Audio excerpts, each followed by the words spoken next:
살아온 길을 보면 그 사람이 보입니다. 새 시대를 여는 첫 대통령, 문재인 스토리, 네 번째 이야기입니다.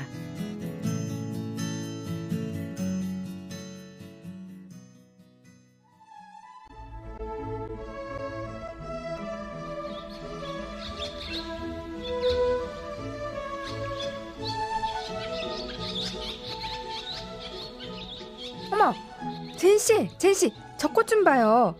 어머, 세상에. 천지가 꽃보다 더 이쁜 연초록으로 번져갈 즈음 산책길의 아내는 늘 어머를 연발합니다. 봄이 올까 싶었던 들녘이며 산자라. 발밑에서 경이롭게 고개를 내미는 세상의 가장 여린 것들 앞에선 어쩔 수 없는 탄성입니다. 어머, 이 꽃 처음 보네? 이 고운 연보랏빛 좀 봐요. 정숙 씨의 탄성 앞에 제인 씨는 또는 이쁘네. 그게 전부입니다.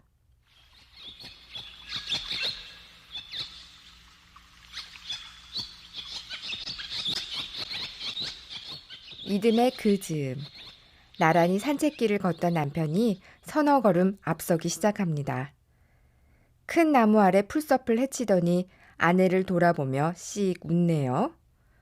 다가간 정숙 씨, 또 탄성이 터집니다. 어머머머, 작년에 본 그 꽃이네?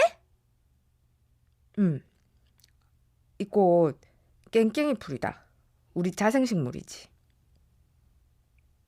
무심한 척하던 그 남자. 지난해 아내가 좋아했던 꽃자리를 기억해 두었던 겁니다. 아내를 위해 그 자리에 다시 깽깽이 풀이 피었나 확인해 두었던 겁니다. 그 이름 찾아보았던 겁니다. 무심한 척 하더니.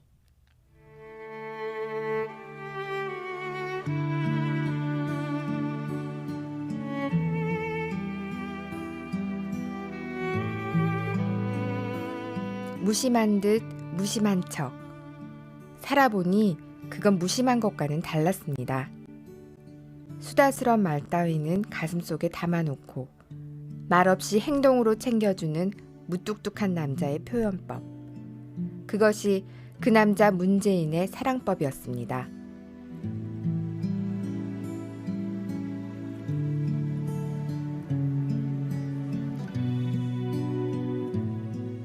그 남자의 어머니도 그러셨습니다.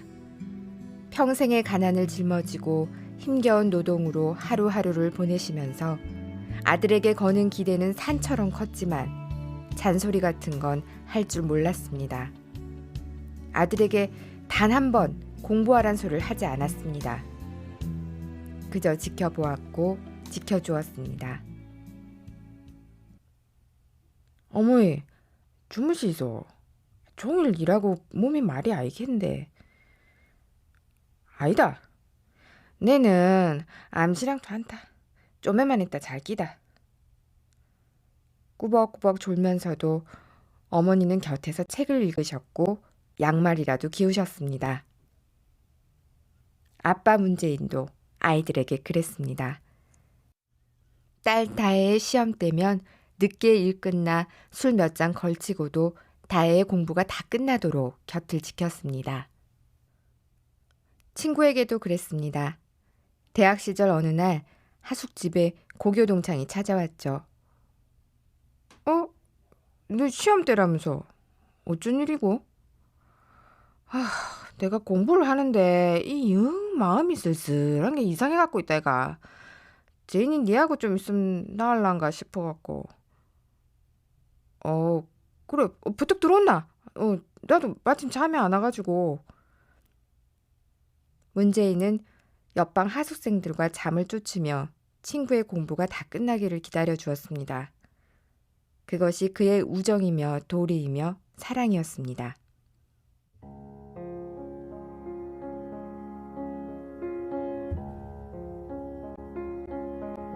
그리고 그에게 곁을 지켜주어야 할 또 한 사람이 생겼습니다.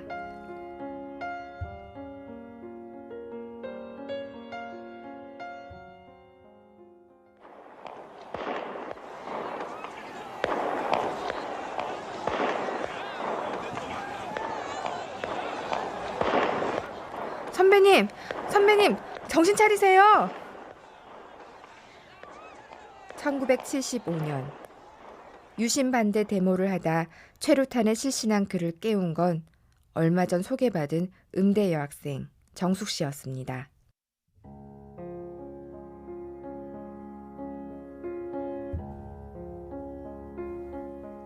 영화의 한 장면 같은 재회로 두 사람은 연애란 걸 시작합니다.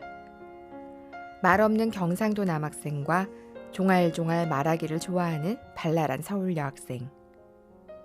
그들의 연애사는 면회의 역사였습니다. 그가 유치장으로 가면 유치장으로, 그가 감옥으로 가면 감옥으로, 그가 군대로 가면 군대로. 그를 찾아가던 먼 길 위에서 사랑은 더 깊어졌습니다. 만남이 짧아 사랑은 더 간절했습니다.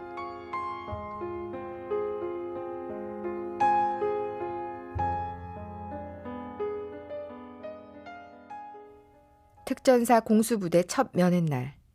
기다리고 기다리던 날이었습니다. 장병들이 기다리는 것은 반가운 얼굴도 얼굴이지만 식구들이 챙겨올 푸짐한 먹을거리였습니다. 군대에서는 늘 배가 고팠습니다. 그것은 이병 문재인도 마찬가지였죠. 그런데 달려온 정숙 씨의 손에는 먹음직스런 통닭 대신 하얀 안개꽃이 한아름이었습니다. 안개꽃만큼 해맑은 정숙 씨의 웃음은 덤이었습니다. 그 웃음 앞에서 그녀의 남자는 실망한 기색을 볼 수 없었습니다. 제인 씨, 군대 와서 오랫동안 꽃구경 못했지? 제인 씨 보라고 안개꽃 사왔어. 예쁘지? 예쁘지? 참 예쁘네.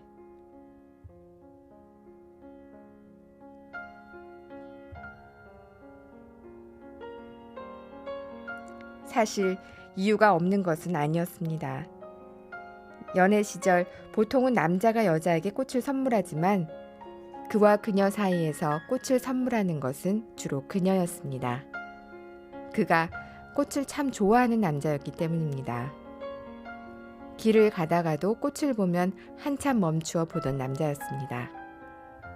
모르는 꽃을 보면 일일이 사전을 찾아가며 이름을 익히던 남자였습니다. 학창시절부터 그랬던 남자였습니다. 그런 그가 삭막한 병영에서 무슨 꽃을 보았으랴 싶어 특별히 선물로 갖고 간 안개꽃이었습니다. 문재인은 그 안개꽃을 특전사 내무반마다 나눠 꽂았습니다. 훈련에 지쳐 돌아온 병사들은 며칠 동안 내무반에 떠도는 안개꽃 향기에 취했습니다. 특전사 역사상 처음 있는 일이었습니다. 통닭 대신 안개꽃. 그것이 정숙 씨의 사랑법이었습니다.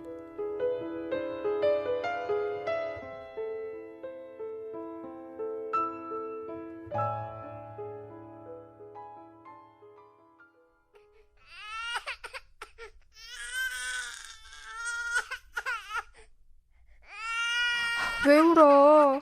배고프니? 쉬했어? 아가, 자자, 응? 자자, 코 자자, 응?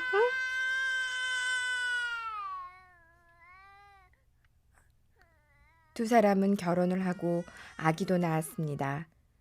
서울 시립합창단원이었던 정숙 씨는 합창단을 그만두고 변호사 일을 시작한 남편을 따라 부산으로 왔습니다. 넉넉지 않은 신혼살림이었습니다. 경험 없는 새색 씨에게 첫 아기 키우는 일은 유난히 힘들었습니다.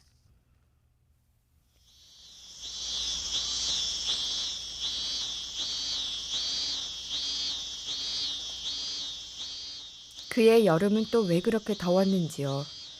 100년 만에 더위라 했습니다. 부산 장전동에 살 무렵 더욱이 그들의 오래된 주택은 유별나게 더운 집이었습니다. 종일 더워서 아무 일도 할 수가 없어요. 우리도 에어컨 달아야겠어요. 에어컨은 무슨 선풍기 있는데. 뜨거운 바람만 나온다고요. 그러지 말고 에어컨은 좀 참았다가 답시다.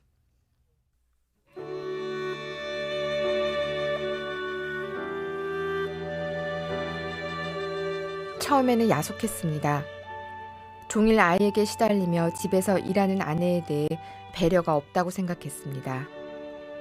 아내를 사랑한다면 빚을 내서라도 에어컨 한 대쯤은 놔줄 수 있을 텐데 그렇게 생각하니 눈물이 났습니다. 그때 남편은 이렇게 말했습니다. 미안하다. 근데 에어컨 못 다는 사람이 또 많은데 덥다고 우리만 에어컨 켜고 사는 게 너무 미안하잖아. 여보, 조금만 참아요. 대한민국 사람이 다 에어컨 달면 그때 답시다.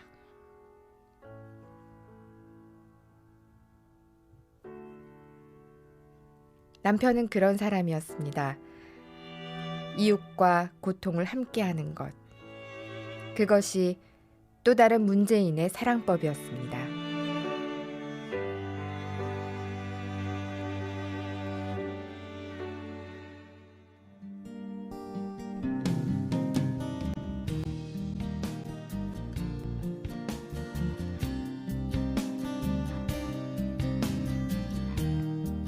살아온 길을 보면 그 사람이 보입니다. 새 시대를 여는 첫 대통령, 문재인 스토리. 네 번째 이야기가 이어지고 있습니다.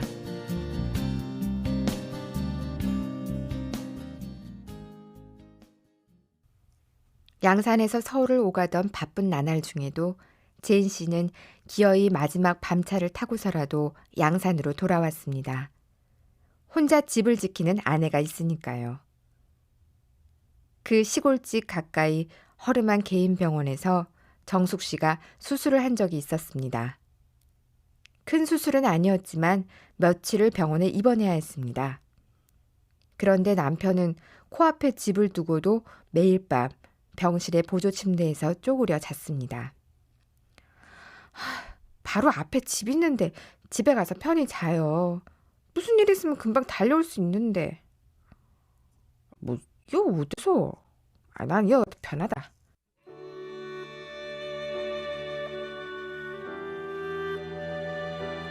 그렇게 밤을 보낸 남편은 아침이면 일찍 일어나 병실에서 스스로 와이셔츠를 다렸습니다. 서울의 사무실에서는 아무도 그가 병실에서 바로 출근한 줄 몰랐겠죠. 그건 정숙 씨만 아는 비밀이었습니다.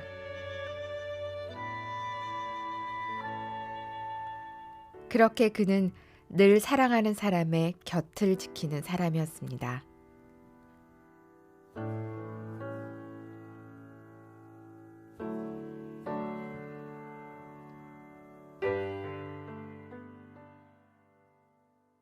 그가 지키는 것은 아내와 아이만이 아닙니다. 양산집엔 가족이 여럿이었습니다. 고양이 찡찡이, 멍멍이, 마루와 까미, 토종닭 8마리와 실키 2마리. 실키는 하얀 털이 멋진 오골개 종류입니다. 몸집이 아주 작아서 늘 토종닭들 사이에서 왕따죠. 얼마나 모성이 지극한지 며칠이고 물 한 모금 안 먹고 알을 품습니다. 녀석을 자꾸 덩치 큰 토종닭들이 회방을 놓습니다. 2년 동안 새끼 한 마리도 부화를 못 시켰어요.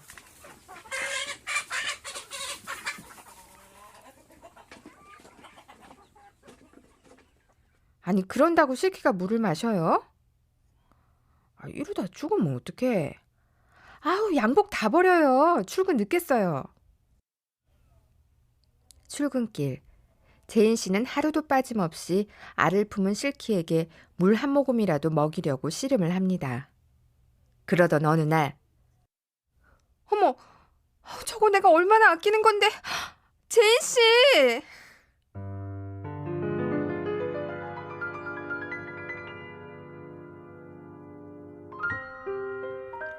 실키가 알을 품고 있는 자리를 보니 정숙 씨가 아끼고 아끼는 골동품, 떡 모판이었습니다. 큰 부화통에서 자꾸 실키가 밀려나니까 실키한테 딱 맞는 떡 모판을 조아라 찾아낸 거죠. 아, 이거는 생명을 살리는 일이잖아.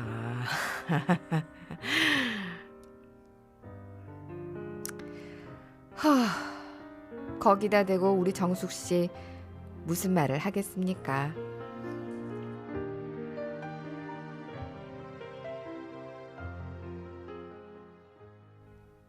어느 날 마당에 죽은 감나무를 쓰다듬으며 말을 걸고 있는 남편을 보았습니다. 얘야, 네 어서 어서 기운 차려라. 안 그러면 우리 집사람이 니를 베버린단다. 얼른 잎을 내밀어야지. 정말 신기하게도 죽은 줄만 알았던 그 나무는 이듬해 새 잎을 내놓았습니다.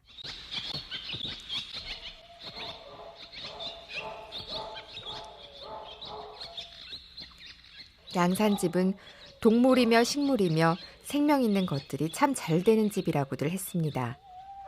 정숙 씨는 압니다. 그건 마음으로 지켜주고 살펴주는 재인 씨의 보살핌. 모든 생명 있는 것들에 대한 사랑이라는 것을 압니다.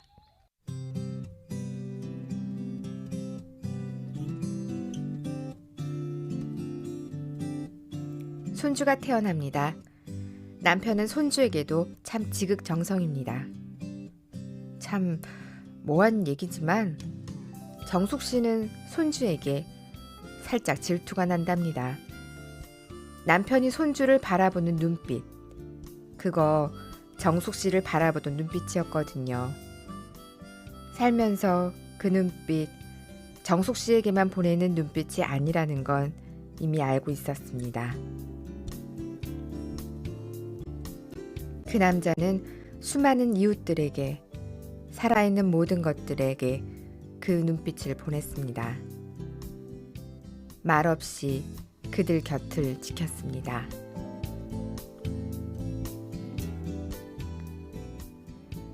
이제 정숙 씨는 압니다. 진실로 한 사람을 사랑할 줄 아는 사람만이 다른 모든 사람도 사랑할 수 있다는 것을요. 그리고 또 압니다. 사랑받을 줄 알고 사랑할 줄 아는 사람, 그런 사람만이 진실로 국민을 사랑할 줄 안다는 것을요.